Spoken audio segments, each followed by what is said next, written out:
sepeli kaka biso nyonso tokufa mutu atikala tepo tozomona lokolo ndireti lukuteleki ma miso ezame mobala lelaka te pasi na motema. Réponse akopesa biso ezali kaka yondo kobongisa mboka oyo po tozomona mboka yango banda élection esalama likambo moko ya malamu eza te. Président oyo azobukonzi soki azalaka président soki azalaka nani o toyebi te. Elo etikali ezaka batia mura na FARDC baya babakisa awa po tous les sortes ya bavoleur baza awa batie bango awa na rompanga ba te fo nane ya totanga bula fufu toromole ya totonda te.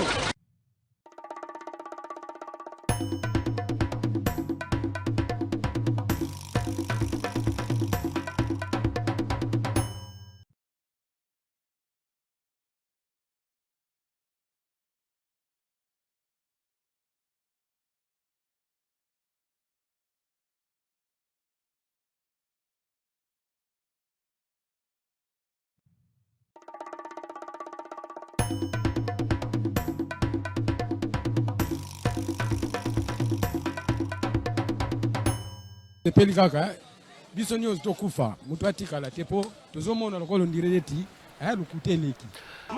Merci beaucoup. Samedi malamu na ba Congolais nyonso.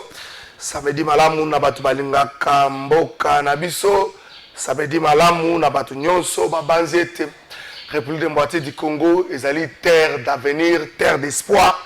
Bayoana nyonso nde topesi mbote na samedi à lelo. Bana on sala émission samedi, nous te souhaitons un mariage na batu ba samedi. Eza monte yali. Là de le mariage, il y a mon frère Héritier Nzouzi qui s'est marié aujourd'hui. De Golanga, et mariage na yo, Héritier Nzouzi na maman Fisquette.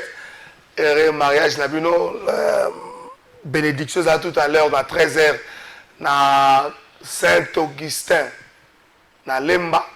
Tout à l'heure, à 13h. Donc, c'est aussi une émission à Potimbango.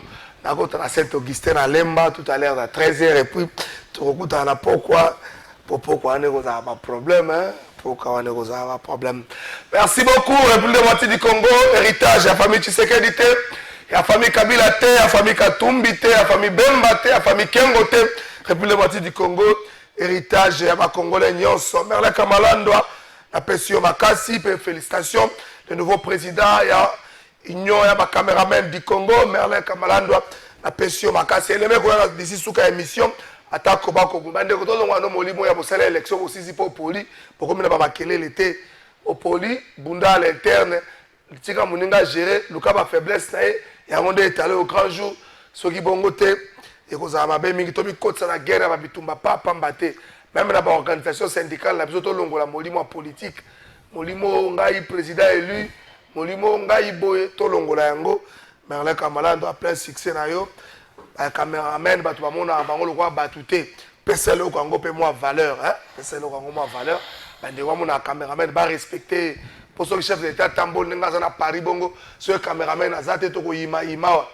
Alors ba image zo mona na te. Faut caméraman azala, hein? Professionnel des médias, faut caméraman azala pour tito sepela. Tata mo conseiller kolo. Félix Tshisekedi azwa mi ngambo ya France. Juste bongeli ba photo zalit. Tata mo conseiller kolo Félix Tshisekedi azwa mi ngambo ya France.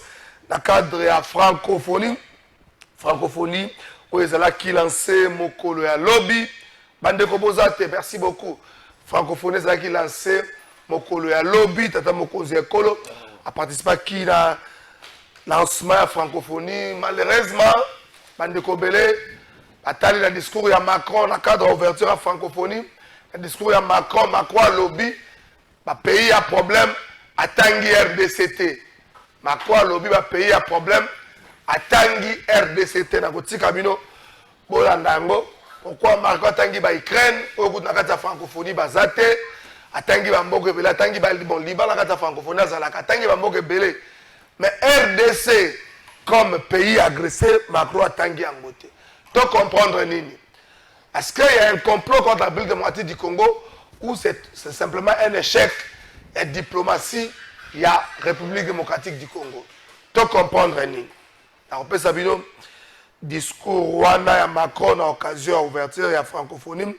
Tata cardinal Ambongo, la RDC est en faillite. Vous avez plus d'illustration, l'image des allées Juice Mongeli. La RDC est en faillite. La RDC est en faillite. La RDC a des problèmes. L'entreprise qui va déclarer en faillite, ils allaient appeler à Kokanga porte nango. Le quoi la RDC est en faillite. Quand dans la bombe de l'obéi, on a été illustration des athées Juice. Bobo Ngisako, bossa la émission malam. Et elle n'a pas bonné ça va. Puis ça va. La RDC est en faillite. Mboka so entreprise va le aller appeler ils ont la faillite, ils ont appelé à Kokanga porte. Le quoi la RDC est en faillite. RDC allait appeler à disparaître à Kokanga porte. On les a motuna. Et thérapie est nini, ceux qui la RDC est en faillite. Thérapie est nini. Merci beaucoup. IDPS soutient la révision ou le changement de la Constitution. Lobby, premier vice-président de l'Assemblée nationale, le professeur Chilumbai, a tali Sakina Mokidi, à travers un point de presse, que IDPS a zali pona changement, topé révision à la Constitution.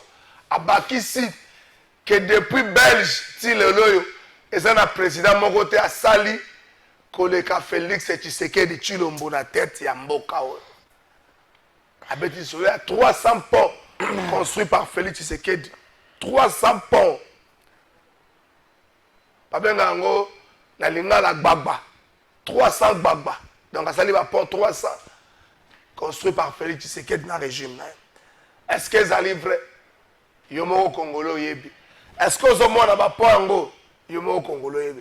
Est-ce que ça va traverser le député Bassel la Kabisa chez moi c'était mi balé toi qui barre de faire mi balé à tiena quartier à Bengi Media bandeko boya bandeko bayeko est-ce que ça va wana ndeyango premier vice-président de l'Assemblée nationale azobenga ba pont na yebite yo pe congolais na ndako est-ce que pour la yo Félix Tshisekedi est le meilleur président en termes de réalisation impact visible et direct pour la population yo moko oyebi moi je ne fais pas de commentaires.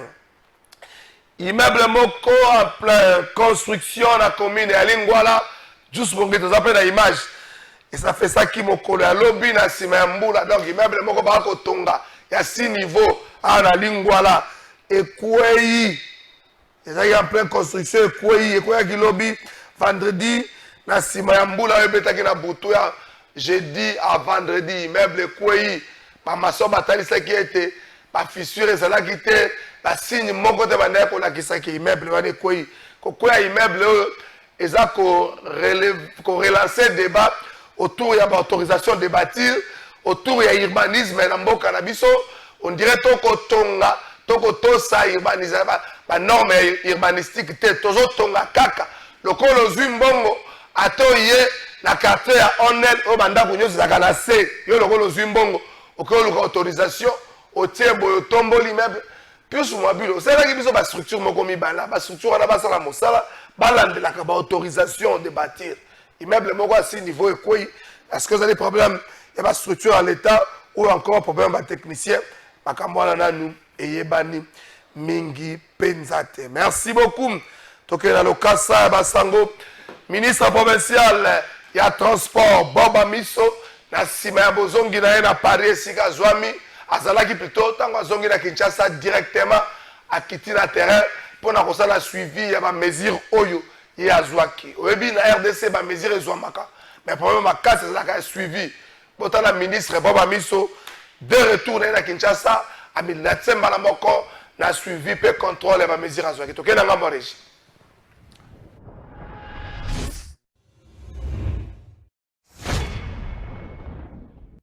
Après son atterrissage à l'aéroport international de Ndjili, ce mercredi 2 octobre à 20h, en provenance d'un séjour fructueux en Europe, Bob Amiso, ministre des Transports et Mobilité urbaine de la ville de Kinshasa, a dirigé une forte délégation composée de la bourgmestre de la commune de Limete, des membres de son cabinet de travail, du chef de bureau transport Mont-Amba.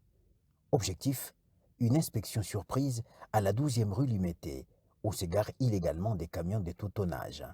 Sur place, l'autorité du transport urbain a fait le constat amer de la présence de 65 camions dont les propriétaires sont absents, les conducteurs également. À noter également la présence des camions-citernes transportant de l'essence à seulement quelques pas de la sous-station électrique de la SNEL dans la commune de Limete.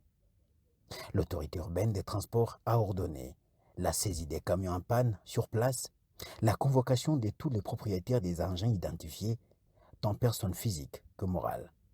Dans le souci de remettre de l'ordre dans son secteur, Bob Amiso promet des poursuites judiciaires pour tous ceux qui occuperont illégalement des espaces publics à travers la ville de Kinshasa.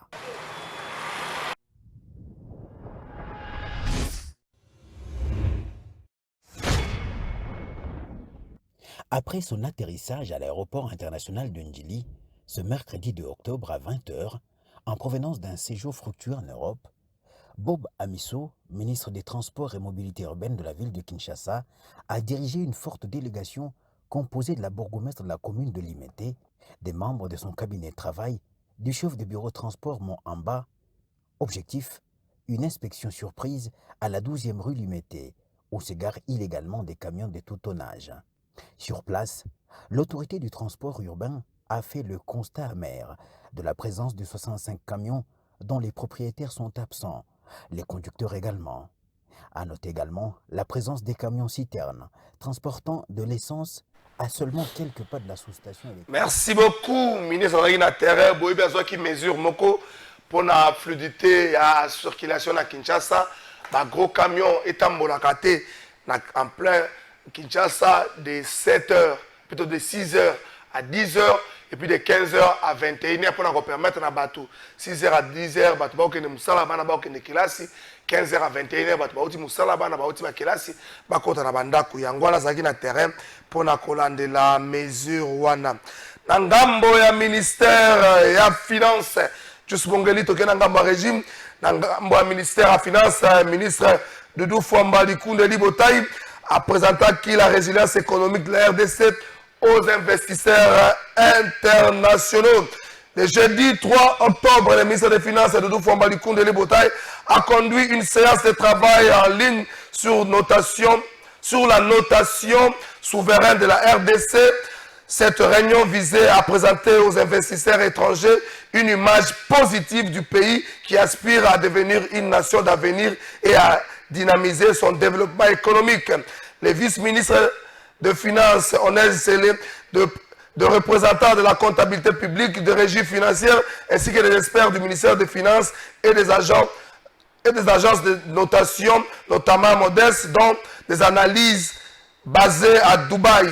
Des analystes plutôt basés à Dubaï, Londres et New York ont également pris part aux discussions. L'Argentine nationale a souligné l'importance cruciale de cette rencontre, affirmant qu'elle illustre la volonté du gouvernement congolais de collaborer avec les agences de notation pour transformer les perceptions négatives entourant la RDC. Nabokuse, ministre Nabiso, Atalisaki Lolenge Kani, Mboka Nabiso, la résilience économique, n'a pas partenaire internationaux. Bandeko bazwami na Dubaï na Londres pe na bamokeli mususu alakisaki bango lolenge kani République démocratique du Congo ko za opportunité na bango pona business na bango yango wana ministre lobe c'est to changer makanisi oyo tozaki nango pona République démocratique du Congo image oyo Congo eteka na mboka ya bapaya Congo eteka image moko ya babe mingi peza ministre de Doudou Fwamba zui mokano ya komema na ba investisseurs internationaux que Congo ezele sika moko ya ko sala business na ça pour autant au banga. Merci beaucoup. Tozonga siko na ngamba koto tozana ngo et beaucoup tozana des invités so comme ngai Aristote Ngarimi l'homme du livre des promesses so comme monier yebisa que monsieur Sebanda qui va comme à 9h30 mais siko ya komina nuté Emmanuel Chibambe. Lakisanga Emmanuel Chibambe. Est-ce que l'IDPS nous déçoit? Est-ce que l'IDPS a zotangisa maya miso ya ba Congolais? IDPS oyo abunaki pour changement constitué ça la maté sous Kabila. IDPS oyo naza image moko ya chef de l'État Jus Mongeli nazo pesa ngoyo et c'est que Félix Sekedi alobaka problème eza constitution te problème ezali bakambi. Est-ce que image ça certes ya nini bon juste ça changoka ndengwane comme les épana bon ça encore bongo est-ce que UDPS a zo décevoir biso Emmanuel Tshibambe na pesi mbote nga pe na pesi mbote ndeko trésor Kalafai na ba onyo so bazali kolanda biso mokolo ya lelo na pesa biso na image ya Emmanuel Macron toyoka Emmanuel Macron to commenter yango na francophonie Emmanuel Macron cite les pays à problème tangi Ukraine tangi ni matangi République démocratique du Congo. En tant que journaliste, je me suis dit, est-ce que Emmanuel Macron a voulu mettre tous les invités à l'aise? Parce qu'il faut le dire, Paul Kagame était là, la photo au coup de famille. Il y a 3 présidents de séparés. Paul Kagame n'a fait ce qu'il dit. Francis, il y a une image d'Emmanuel Macron. Je crois profondément que la francophonie, oui, est un lieu où nous pouvons ensemble porter une diplomatie qui défend la souveraineté, l'intégrité territoriale, partout à travers. Je crois profondément que la francophonie, oui, est un lieu où nous pouvons ensemble porter une diplomatie qui défend la souveraineté, l'intégrité territoriale, partout à travers la planète, qui porte le même discours aux côtés de l'Ukraine, agressée aujourd'hui, menacée dans ses frontières et dans son intégrité territoriale par la guerre d'agression russe, mais qui défend une vision où il n'y a pas place au double standard, où toutes les vies se valent pour tous les conflits à travers le monde. Et nous tous croyons à la liberté des peuples à disposer d'eux-mêmes. Sommes convaincus qu'il ne pourra y avoir de paix au Proche-Orient sans solution à 2 États. Nous tous, nous tenons aux côtés de nos frères arméniens pour le respect de leur souveraineté, de leur intégrité territoriale. Nous tous, nous tenons aux côtés du peuple ami libanais, aujourd'hui bousculé dans sa souveraineté et sa paix.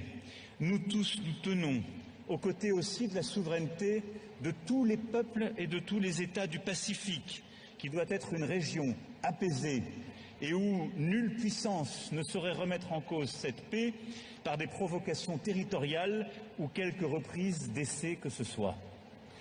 Nous portons en nous ces valeurs humanistes qui nous appellent aux côtés de tous nos frères dans l'espace francophone et ailleurs, aux besoins d'assistance, et demandons instamment à ce que l'espace humanitaire et la population civile soient protégés partout et tout le temps. Merci beaucoup.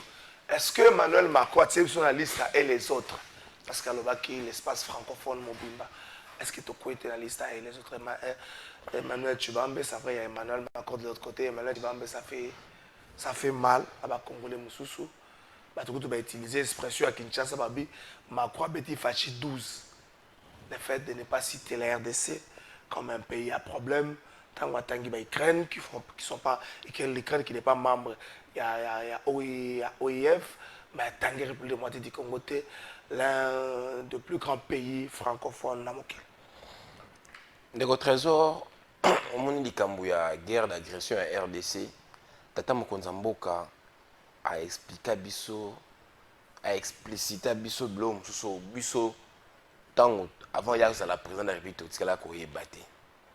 Elinge loba ete Tata Mokonza Mboka a yebisa biso que Rwanda kaka ndi omoni kaka Rwanda ndenga zali wana na monene na ye wana kaka ndenga zali wana akoki ko sala bitumba na RDCT.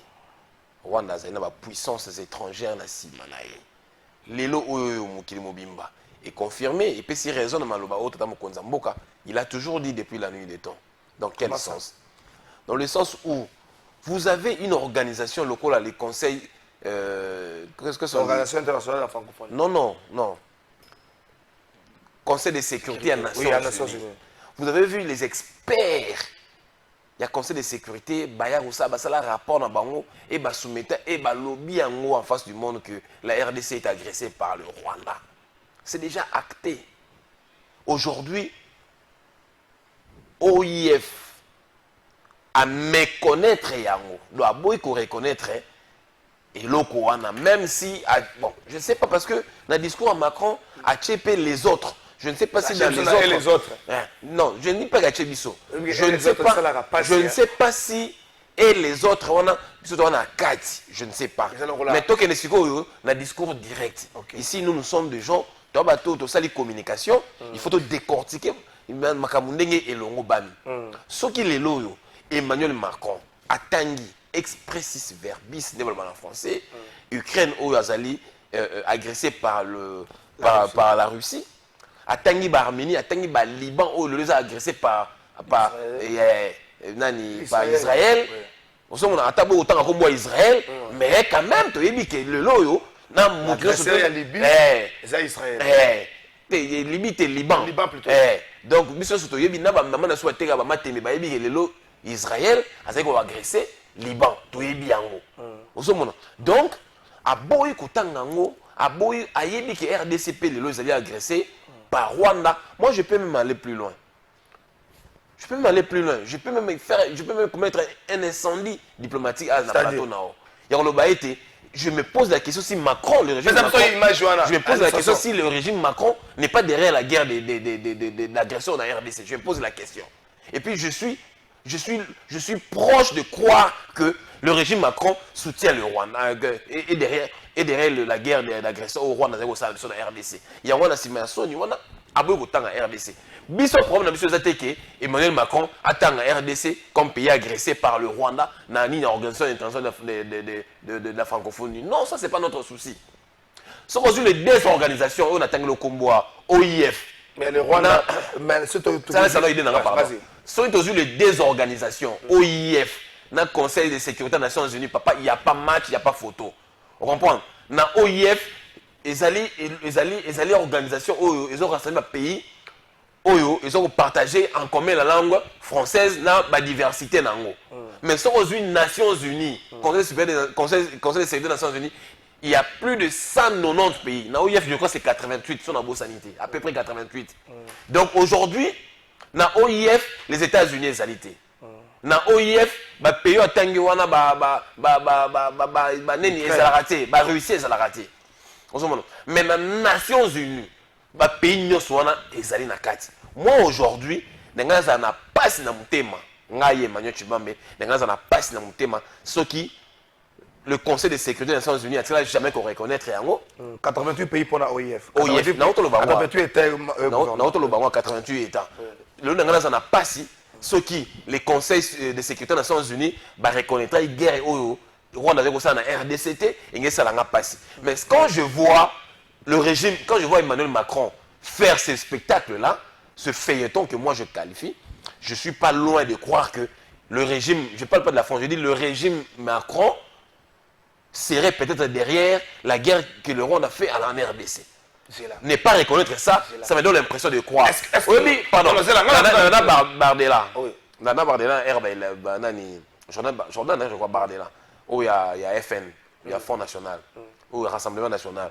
Dans l'année avant l'élection, c'est vrai que nous avons soutenu le mouvement Wanate.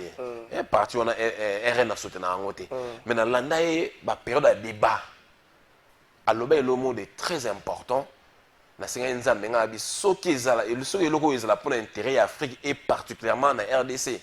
Les Français ont la RN confiance, ça RN pouvoir cette fois-ci. Alors qui bien que la politique que M. Emmanuel Macron mène pour l'Afrique et surtout précisément en Afrique centrale, à l'autant de pays. Il débat là-bas. À l'autant de pays, à l'autant RDC, Mali, Burkina, Niger. Tchad, Abadotanga, Tchad RDC Nakati, Abibiso so peuple français, pour PCBiso pouvoir lelo. Aussi sa bilo qu'on a pu lingate bandeko wana ba vivre bongo leo to ganga makambo ya France Afrique il faut to mettre fin na lo qu'on a tout tika ba africain ba se mouvoir na ba ndenge na bango ndenge longo bami to mettre fin na bilo wana. Alors moi je m'étais senti concerné par mon pays parce qu'il a été cité par monsieur Bardella. Est-ce que approche monsieur Zate que le Rwanda est sorti gagnant Assemblée générale des Nations Unies après le Rwanda est devenu membre du Conseil de sécurité, les membres de la parole, d'occuper ce qu'on boyé, on ne rêvait pas, on ne cite pas directement la RDC. Est-ce que cet échec diplomatique n'a pas réarrêté de moitié du Congo? Est-ce que nous sommes là où nous sommes plus mais ou encore on se plaît trop on n'agit pas et les autres pensent que biso moko ba Congo tous allez complices ya makambo zo komena biso. Mais na oto yebisa que le conseil de sécurité a reconnu l'agression de la RDC par le Rwanda.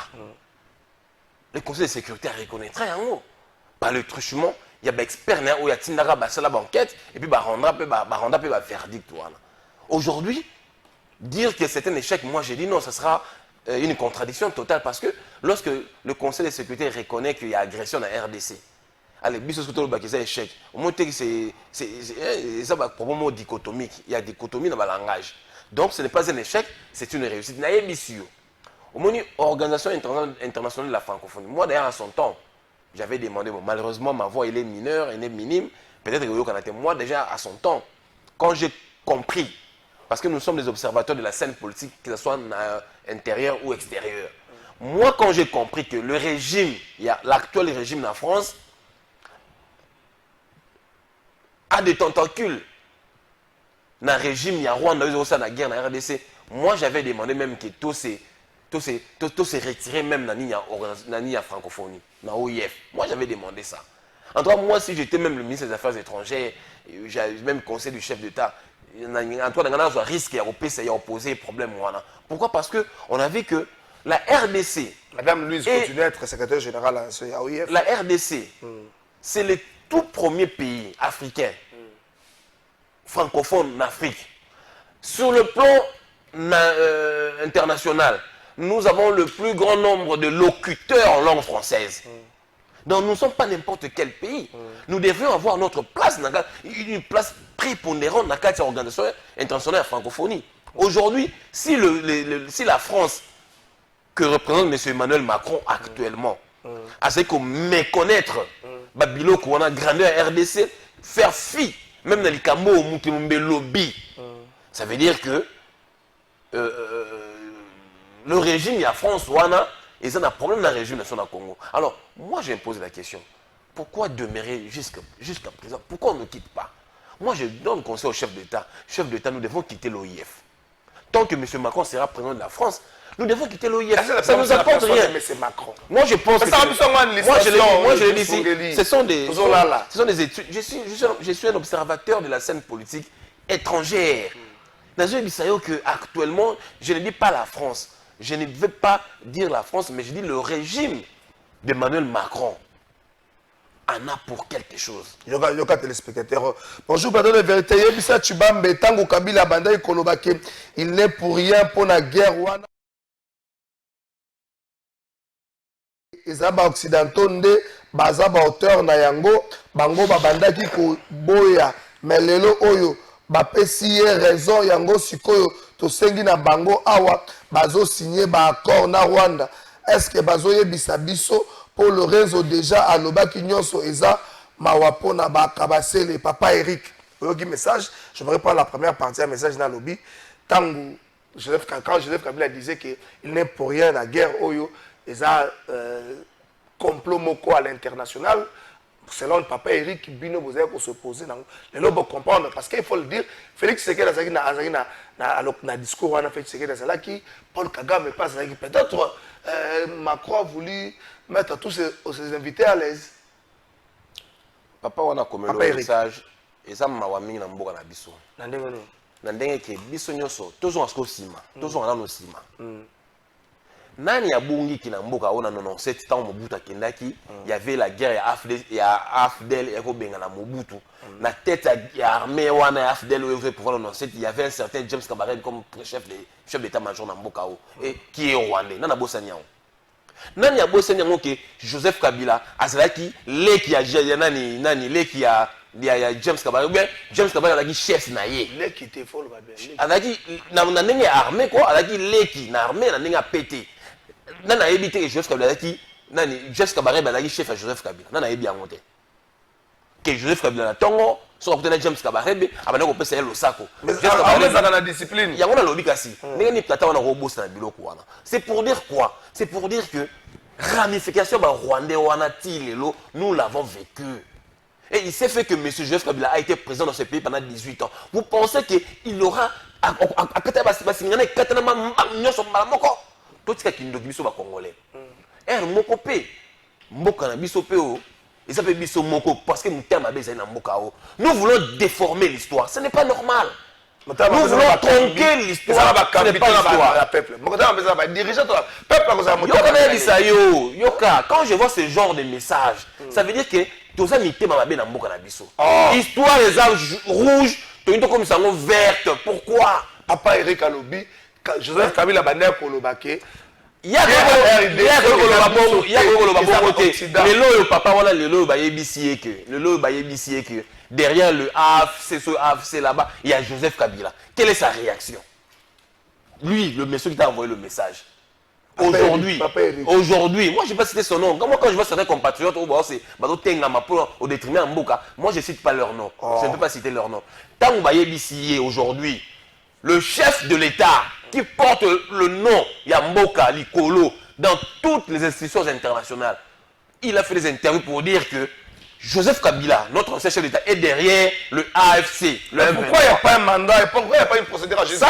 Ça c'est autre chose. Ça c'est une autre étape. Et puis, d'abord nous sommes dans une première étape avant de passer à la seconde. D'abord, il y a la reconnaissance de ceux qui sont derrière. Il y a guerre pour vivre dans l'élo. Entre autres, Joseph Kabila. C'est d'abord une étape. Posons-nous d'abord des questions par rapport à ça. Hier, nous avons dit que tant qu'il a abandonné Koloba. Si vous avez dit que c'est ça guerre, mais hier, nous avons dit il y a lobby. Il faut encore le prouver. Comment? Il faut encore le prouver. Vous voulez le prouver comment? Vous voulez le prouver comment? La preuve est que ça fait plus de 6 mois, notre secrétaire général, l'honorable Augustin Kabouya, a dans un meeting que mes déclarations de Joseph Kabila bima na mboka oyo na ndenge mulili batu bayebate même les services yebate ndenge bima na mboka oyo ba service bayebate mais na lobi mutso yo voyageaka biso sto voyageaka ba service bayebakite yo ka yebsana nanu yo voyageaka biso sto voyageaka dernier moto kende na mboka oyo presque coupe d'Afrique ezalaki eza mboka ni Côte d'Ivoire auto ki na Côte d'Ivoire biso pe to type mo ba voyage bisika tant aux un passeport na yo tant comme dans l'aéroport ba service ni interpeller kuna. Donc, service est bien, DGM, Bonaboui, tout ça, tout qu'on sort. Si on a vu Joseph Kabila, on a dirigé sur pendant 18 ans. Tu peux ça, tu peux perdre des devoirs. Il y a la trace, il y a DGM. Il y a la trace que non, M. Joseph Kabila, il a quitté le pays en bonne et due forme. Mais il y a un document, s'il est là, devoir à domicile. Yo so bimio voyager wa so nga na doute dans Kenya DGM est-ce que monsieur Trésor Kalafai Bonaboy c'est très césali to ke na ambassade ya Côte d'Ivoire est-ce que monsieur Trésor Kalafai a senga visa ba document ko bima si oui ou non au senga visa ou pas so ba pesa ki ou pas so ça c'est un autre sujet. Ça c'est un autre sujet. Reconnaissons d'abord que Abiba Mboko na ndenga mulili. Parce que, en Namibie, en Afrique du Sud. Mais aucune ambassade des pays, la trace, il y a sorti. Direction générale d'immigration, on a censé que et vous trouvez ça normal. Ce qui est ça, la preuve, la preuve légère. Zela. Est-ce qu'il ngana zone na lobité manso Kabila Augustin Kabila appelle ça devoir à domicile qu'il est l'homme qui monte à répondre à des devoirs. Tozonga la thématique na biso soki ya solo bafunda ye na justice kasi ala ki sa ba preuve botika kindoki wala kindoki batia kindoki ya solo ndenge bango bazoboya bazana ba quels éléments bango baboya soki ya solo ils ont quels éléments t'as biso ba kolombe tozali moto apesi bino message. Au lieu de vérifier, c'est à surtout le mais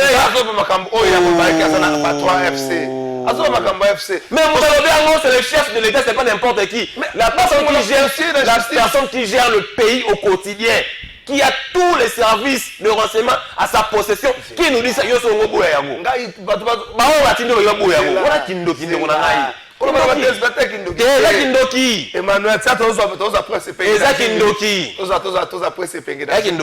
Emmanuel, procès Salamaki à Kinshasa contre ma complice Nangat. Procès Salamaki, maintenant la base sanctionné à premier degré, bazozela, baoké na appel la bango, tozela, ba fungo la dossier na appel, to basoki, bazala sanctionné kaka bongo na peine capitale. bato mosusu bazelaki ta mosusu na ndenge procès na makonte bacomplice nanga Kabila passe la cité na kati wana fotu na Kamuleta na constant ne ba gérer justice na justice na yebi lo tende ni sama na yebi droité comment est-ce qu'il va ça le rapport pour poursuivre mon tour. Moi seulement je constate que notre pays aujourd'hui to yebi il y a eu des dénonciations qui se sont faites et aujourd'hui nous connaissons que auteur c'est monsieur T, c'est connu et puis c'est pas n'importe quelle personne qui le chef de l'État qui nous l'a dit. Il y aura ce qu'on découvre. Ils sont à l'étranger, c'est pas ici au Congo. C'est là, bonjour, dans le micro congolais. Bonjour de contre-trésor. Dites à Chibambe, dire que Kabila est derrière l'AFC n'est pas une parole d'évangile. Nous sommes dans un état de droit. Que cela soit prouvé. Ami Pesa n'ayez pas cité. Wana eza débat ya balabala. Toujours c'est la arrestation nae.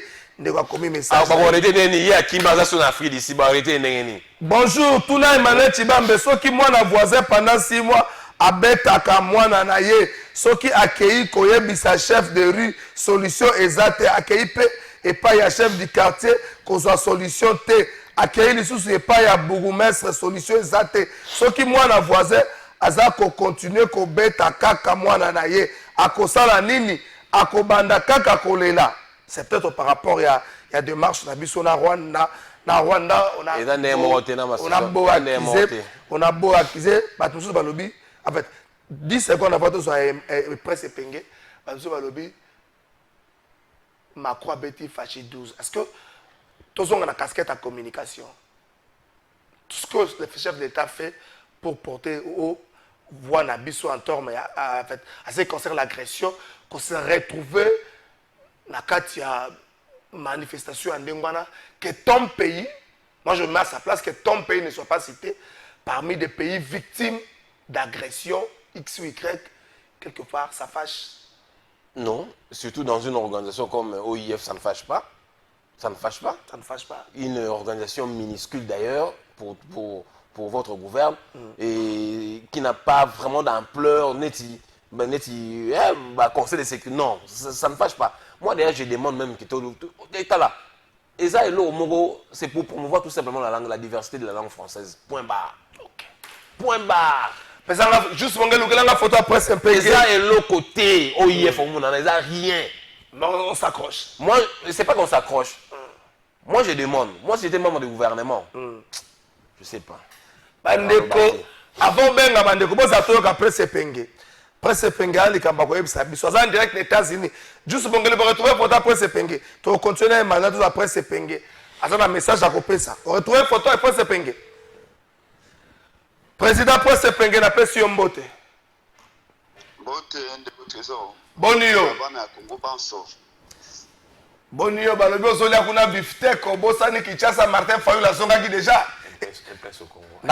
Nazape na ndeko no Emmanuel na plateau Aristote Ngari Mende monalité. Mais Ngari makuma na ndenge nini bango ba ko préparer bitumba komona na ndenge nini. Bazo préparer nini? Alinga ko makadogo.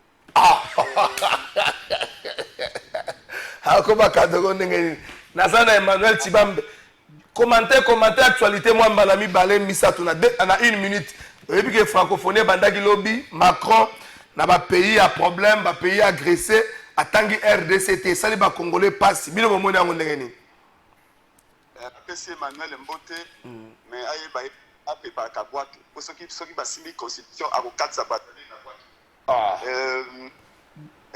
pour merci beaucoup de trésor na koumela te pamba te awa nazalaki nakomaki na état ya Michigan na Détroit et donc awa ela alingaka makelele te ano 5 heures OK lokola na soda ata na libanda esengeli koinforme population alors ya liboso na ngai nakopesa no précision na makambo etali constitution biso oui, makambo ya changement de modification de la constitution. OK. Constitution est allée parfaite. C'est vrai. Quand les États-Unis a boité mon azaki na État à New Jersey, on m'a présenté cimetière ya moto a signé la déclaration d'indépendance américaine. Mais constitution depuis basala yango ça depuis les 2 siècles. Mais pas modification de qui 50. Mais na wana ni cela pour na kopesa ka ba droit ba citoyen. Parce que américain parce qu'américain ni gato simba na droit na. mais oyo biso changement Félix akoluka eza mpona badroit bacongolais te eza mpona atikala bokonzi lokola kabila pamba te gu ya tapis rouge eleki elengi Félix alingi kaka tapis rouge mais tapis rouge meme bana basi basaka misi mpe batambala na tapis rouge yo okotika ekolo apasi kaka mpona tapis rouge tolobi na idps ekoleka te biso ndeko tibamba combattant je respecte beaucoup biso na bango kobanda 2011 ti 2017 tobunda makasi ete Kabila a changé constitution asimba ata article moko te mais Kabila akweyaki bobosana te nyaki mpona nini tolobaki toyebaki ke baarticle mosusu ya na faiblesse na constitution mais tolobaki ke te priorité ya liboso ezali toretrouve tozwa mokonzi moko na leadership moko fort toretrouve autorité de l'état après na nsima tokosimba constitution eza urgence te même soki kokoso ya na kati mais lelo constitution etindi régime ya Félix Tshisekedi ayimba mbongo te esika moko te na article moko te ya constitution elobi ete oyibaka ba 10 millions ba 100 millions chaque jour bongo akotonga nzela quand est-ce que constitution nde etongaki ete saut de mouton elongwa na 2 millions 500 000 ekóma na 6 millions elongwa na 6 millions 500 000 ekóma na 9 millions de dollars un saut de mouton 9 km en nzela baboka yango na saut de mouton. Est-ce que la constitution de Félix Tshisekedi a récupéré Bunagana, a récupéré Uchu, a récupéré Massissi, a récupéré Nyangoko, dans 115 localités de villages Bangouazui. Est-ce que la constitution de Pékissi a Tonga Banzela, qui s'est comme ville piscine. Vous les petits attendent à Tangami Balé. La constitution a un problème, c'est vrai, mais les urgences sont ailleurs. La sécurité des Congolais. Zela Sikon. Zela Sikon. De quoi se pengue? Yoka. Loba pona makambo ya francophonie tokei. La francophonie de quoi tango réalité. Pona ma francophonie. D'abord et le formation de bosso tozu. C'est quand nazana michi. Na ville de trois on m'appelle longa nazui na bande ko ya diaspora congolaise et France. Balobi que dit aurait conclu un accord secret. Na Emmanuel Macron que ba congolais tout bas sans papier. Même pas congolais, y compris les Africains, au Bassa, sans papier en France, au Bassa, c'est aussi régulière, d'ici 3 mois, Bazo Bangonio, Bazong, Sabangon, à Congo démocratique. Et Félix aurait passé un accord secret avec Macron. Mais les Congolais, la diaspora, a plus de 2 milliards selon les statistiques dans le monde. Les leçons ont accouché quand les Congolais, la diaspora, ont battu dans le monde. Ceux qui ont abeli, Kakabango. Ceux qui ont un mariage, quand les Congolais, la diaspora. Ceux qui ont assisté à la diaspora, la diaspora. Et donc, les Congolais diaspora, comme ils supplier, comme ils appellent l'État. Comme l'État a failli, l'État ne crée pas les... Presque pengue, totika bango, totika no ba Congolais diaspora. En une minute, Cardinal Ambongo alobi, la RDC est en faillite. Dans la salle de humanité commerciale, lorsqu'on déclare une entreprise en faillite, l'entreprise est appelée Yakokangama. Le nom dit un message à Cardinal et cause à Anine, que la RDC est appelée à disparaître. Non, parce que la RDC n'a pas un leadership au sommet de l'État que Félix doit partir. Quand il était en faillite, nous avons le bango. C'est-à-dire que ils ont le coup la transcrire en faillite. Comment on attend tout quand il est en bolade. Ils ont déjà en faillite. Et le système éducatif, ils sont en faillite. Le système de la défense nationale, et elle est en faillite. Le système de la constitution à route, et elle est en faillite. Présidence, et elle est en faillite. Primature, elle est en faillite. Même les non de journalistes, tout va en faillite. En faillite. Même Martin Fayoul est en faillite. Même Martin Fayoul. Fayoul en faillite, c'est pas Fayoul propose. Fayoul c'est pas. Fayoul dénonce. Et puis qu'il n'est pas en faillite. Merci beaucoup. On a aussi ça. On est pour nous boîte de nuit. On a pour travailler. Nicolas Nyos n'a pas le cas d'État. Les lots n'a pas l'ongwa na Michigan, n'a pas Chicago. Pas Chicago dans des jours. Je suis venu travailler, me former pour diriger ce pays. Okozonga mukoni. Yo lo bagi ombaka kilibanga na molili na boya iko. Te azonga lisusu te. Okozonga mukoni. Azonga sute. Na kozonga vendredi na kisasa parce que il faut qu'on mobilise bilingo et penga molobela peuple. Merci beaucoup. Abuya Mekina na Emmanuel akukatsa Brazzaville makolo. Merci. Merci beaucoup. Que d'abord tromper biso yana kadam bako solola. To moni kana kadam bakutana. En réalité, on a ça qui semblant. On a coupé qui n'a été. On a une photo n'a été. Et bon, on a tingé dans ma casa quand la photo n'a pas gagné. Donc, c'est que dans la bilan, et tout le monde cette fois-ci peut la vérité. C'est qui est réellement Félix Tshisekedi parce qu'à Boyi dialogue, alors tout va bien au Congo. Est-ce que vraiment dans ce pays tout va bien? Merci beaucoup, Prince Pengue. Merci beaucoup, Prince Pengue. Merci beaucoup, bon séjour dans Gambo, États-Unis, aussi Kozwami. tokozongela biso awa na Kinshasa mokolo ya vendredi. Ah, ba message à bandeko balingi pe na kotsa bango na appel direct. Nazo banga comment oui revenir na ma campagne Penga Lobi. Na bien commenter moi muke ko yebisa ba congolais te. Prince Penga Lobi que Félix Tshisekedi aurait signé. Moni habitant la conditionnel hein. Aboyi responsabilité na ezala engagé. Azala sali, na ezala sali, abi aurait signé un accord secret avec Macron pour rapatrier tous les Africains. Congolais. Si j'aimerais préciser que ça n'a rien à voir avec Félix Tshisekedi. Voilà. Avant que Félix Tshisekedi n'arrive en France, mesure on les ont déjà. Très bien. Donc, Congolais, avec pas Congolais, les citoyens ont problème na France et puis na pays soit Schengen ko funga makala mingité. Donc banoko ko zongo ekoya. Heureusement, raison qu'à la fin moi na mayele a rebobiné makanisi. Et ça n'a rien à voir avec Félix Tshisekedi. Je vois qu'avant que Félix Tshisekedi comme même en Europe, je vois qu'avant le mois Kinshasa, c'est une information qui date depuis fin août, ma démarche en Ezali, donc ça n'a rien à voir avec Félix Tshisekedi. Heureusement, au balaye en haut. Nyoso wana ezali frustration, bandenoso ba presse penge. Donc dans le lien qui mutema mabe, qui bondoki, qui mutema mabe. Ngakutu ba ngakutu information mo yelinga ba isaki aotika les États-Unis on va vendredi na fana mona ya Kinshasa koma ba mo les États-Unis limite ka ozonga na limite ka ozonga nyoso wana parce que makanisi ya mabe o bango bazana na mana bino so mo na ka batna makanisi ya mabe na ça c'est nini ngasité oyekite ye alobi yango ngai te na lobi ye mutalobi yango Félix Tshisekedi aboyi dialogue c'est que agosuka mabe chibambe na kabwe okatza blado omoni le président boyi idée na bango ya dialogue on va zaina ngo pour la sima dialogue président pas boyi le président pe aboyi na EPT président bien dit il a la précision le président bien dit longa la passe pengeso le président bien dit ce qui ba congolais ba lobito solo là na koki ko boya yango te mais na politique déjà précisé na boyi nde mutu aya ko imposer biso yango mais ce qui ba congolais ba lobito solo là na lo bango na lingala ba passer na ko boya yango te c'est quand le président boyi et puis le président a renchéri à lobby que si dialogue gozala crise na to solo momba crise na politique crise de salité. Parce que on a plateau on a le bac on peut mukona epenge pe avec les États-Unis na pesi mbo de place azali na le bac ya ngwawa que so ibolingi to solo là to solo la président pas répéter on to solo problème ezate mais eloko ne mabeza o ezana kata mutu oyebi ke non te na bi eloko mabeza liki o ezana kata mitu ya bande ko ebele bo senga dialogue ezana ngene tant on na Félix Tshisekedi na ko imposer apesa ngai ministère ya boy a opesa nga boy o mona lobi tina salama ke bandi kutanga ba ordonnance bonoka o place penga o ministre eloko to boy inde yangwana oh na agenda na bango ya dialogue na format bango dialogue baza na agenda caché oyo bakolinga ba imposer na sima ya dialogue wana eza ona otoloba lokola président a rejeté na plan wana na secteur wana o bango baza na mutu a rejeté yango moni pona bango Tshisekedi da boyi dialogue c'est ça boyi dialogue té la boîte solo la normal natanga ma message ko na phase moko eza phase moko turbulence to ko na zone de turbulence ngado na émission tanga ma message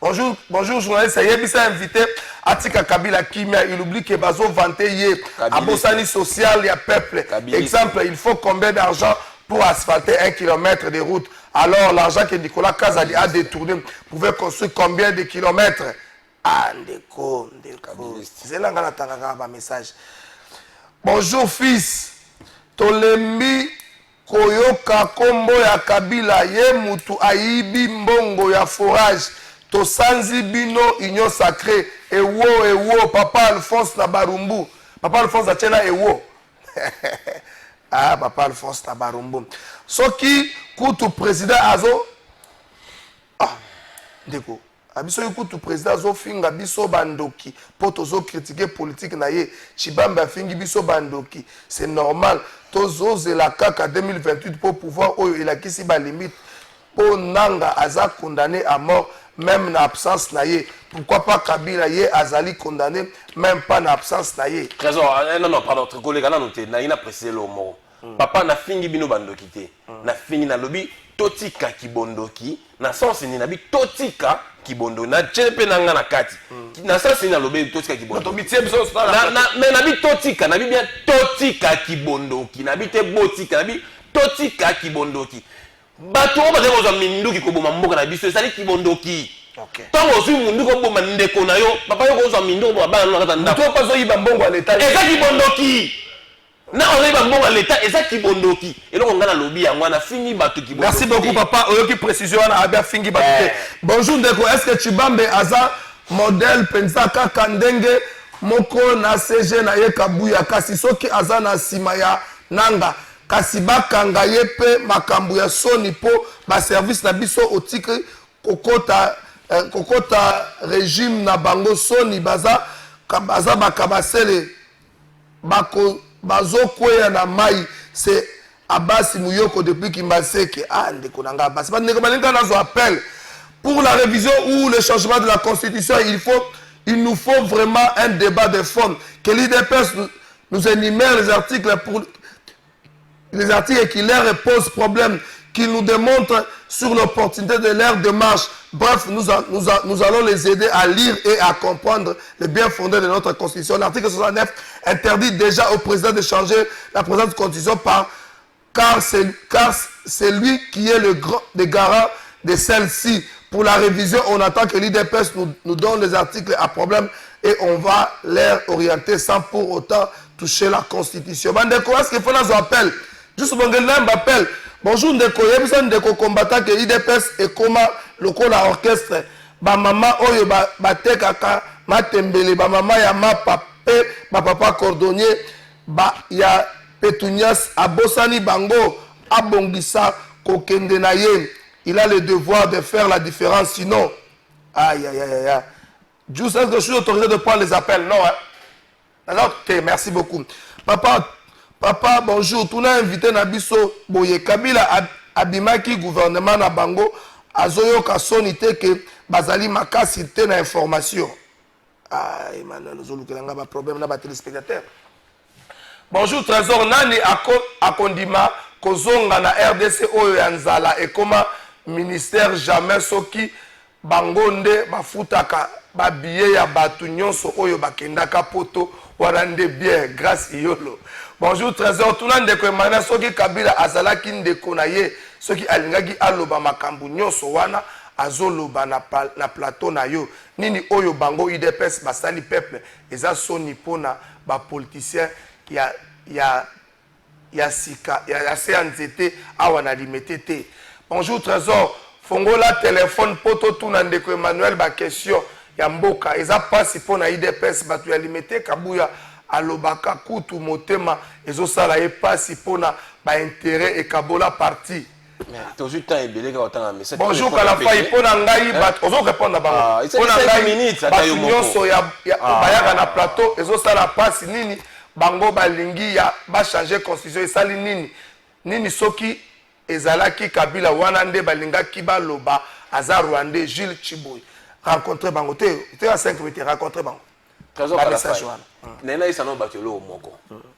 Moi je ne suis pas en train de discuter avec ceux qui nous regardent, non. Tozalina débat démocratique, les gens doivent aussi accepter. Qu'est-ce qu'on a changement constitutionnel? C'est là non, on a rien à changer la constitution.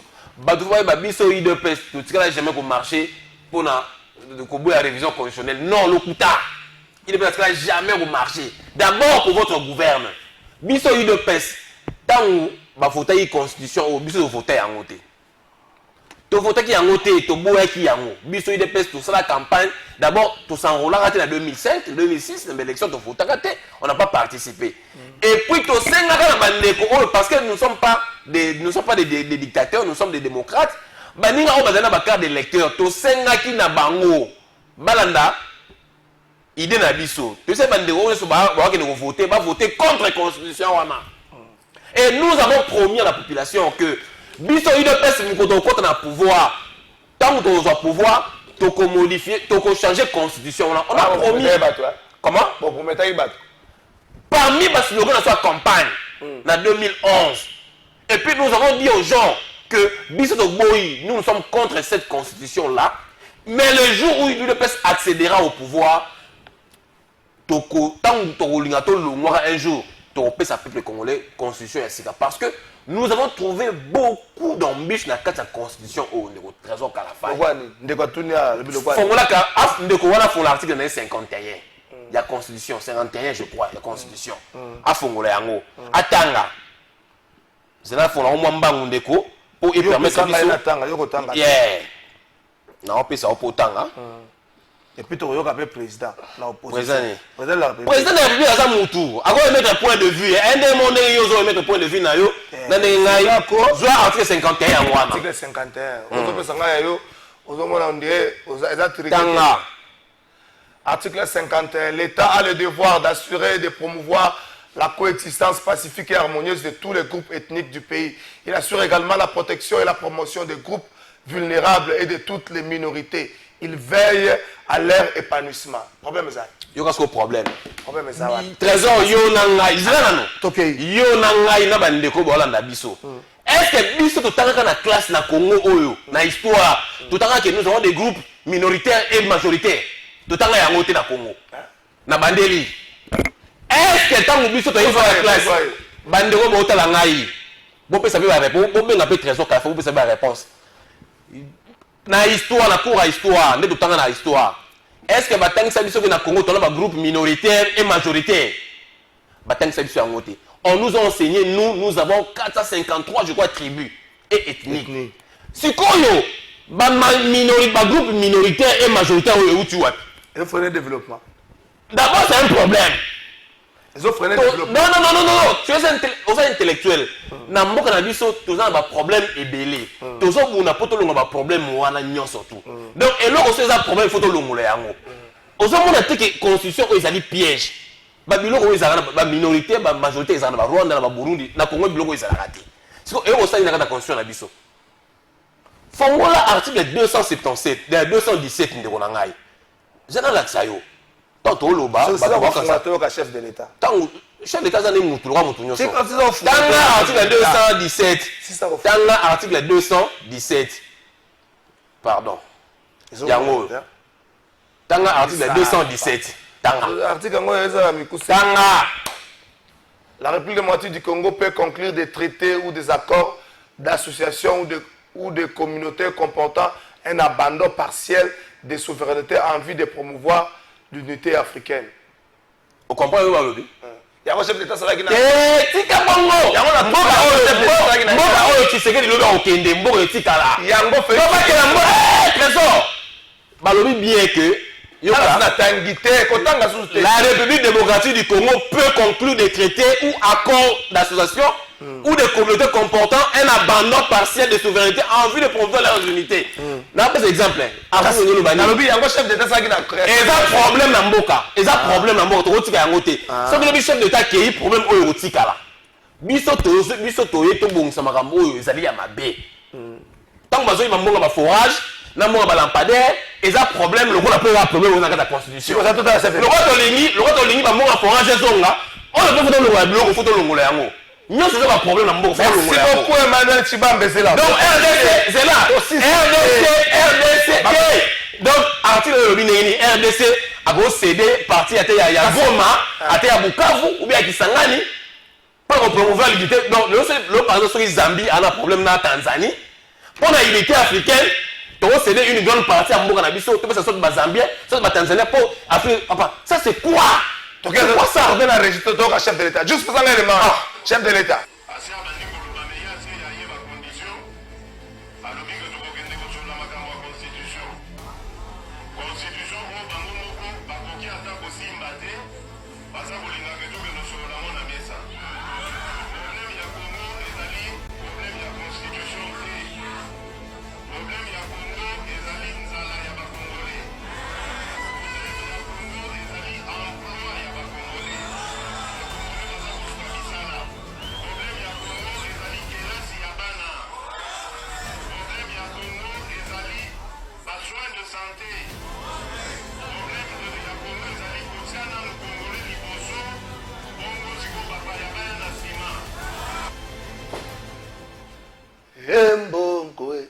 Mbongo ezalata makasa mbongo boki ba problème au chef d'État renommé à l'Istaka à l'époque Pas problème.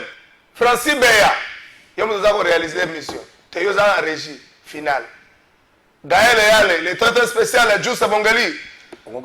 Est-ce que le problème, mon chef d'État, à l'époque, est une solution pour tout le monde?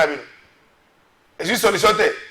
Bila batu bolobi bozana régie tangi ba kombo na bino Emmanuel Tshibambi. Oyoki Félix Tshisekedi. Nayoki. Il s'est contredit ou il a évolué dans son passé. Est-ce que bino oyoki Tshisekedi a lobby qui est dans la constitution? Boyoki yango. Tu n'as tout ne peut moutouna. Ah, est-ce que non, quand tu me poses la question si le chef s'est contredit. Quand c'est contredit, tu as évolué na passé. Ah, c'est contredit nanini. Nanini. Le chef d'État a émis un souhait, un vœu. C'est un acteur. Parmi les problèmes, il y a un problème. Oui. Est-ce que c'est une solution de problème? Si c'est un peu. Yoka. Le problème OIE a posé à pied d'œuvre. Nous avons une solution. Nous avons une solution. Nous avons reconnaître na pouvoir faire Tshisekedi à cause de sa gratuité en maternité, à cause de sa gratuité en enseignement.